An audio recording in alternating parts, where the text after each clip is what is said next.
दिल्ली स्फोटातील मृतांचा आकडा 13 वर। 10 नोव्हेंबरच्या संध्याकाळी दिल्ली स्फोटानं हादरली।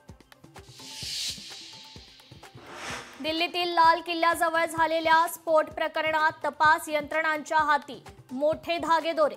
संशयित डॉक्टर मुजम्मिलची डायरी पोलिसांच्या हाती। डायरीत कोडवर्डसह 8 ते 12 नोव्हेंबर या कालावधीचा विशेष उल्लेख। आय लव्ह मोहम्मद नंतर आता अमरावतीत लागले IIC अर्थातच इस्लामिक इन्फॉर्मेशन सेंटर बॅनर। विचारा इस्लामाविषयी बॅनरवर मजकूर। नव्या वादाला तोंड फुटण्याची चिन्ह। शिवसेना भवनासमोरील बॅनर हटवले। ठाकरे बंधूंच्या फोटोसह मनसेचे बॅनर। बॅनरवरील आशय राज ठाकरेंना न आवडल्यानं बॅनर हटवले। ओंकार हत्तीला वनतारामध्ये पाठवा, कोल्हापूर सर्किट बेंचचे आदेश। गेले अनेक दिवस सिंधुदुर्ग कोल्हापुरात ओंकार हत्तीचा धुमाकूळ। राष्ट्रीय स्वयंसेवक संघाच्या शस्त्रपूजनात AK-47 आणि हँड ग्रेनेड असतात, सुजात आंबेडकर यांचा मोठा दावा।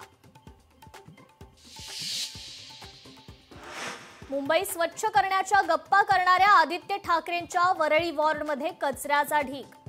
कचऱ्याच्या ढिगाऱ्यांना दुर्गंधीचं साम्राज्य। स्थानिक डॉक्टरांसह नागरिकांचा आरोप।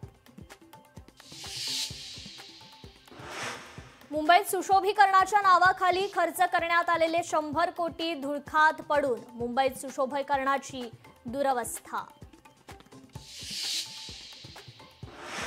मुंबईत कचरा संकलनात 3000 कोटींचा घोटाळा। कचरा वेचक कर्मचाऱ्यांचा आरोप।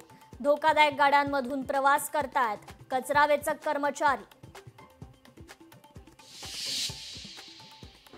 परिवहन मंत्री प्रताप सरनाईक यांनी कचरा संकलन करणाऱ्या गाड्यांच्या विरोधातील लोकशाहीच्या बातमीची घेतली दखल।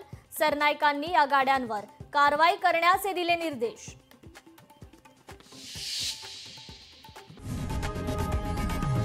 लोकशाही मराठी ऐका, पहा, जागरूक रहा।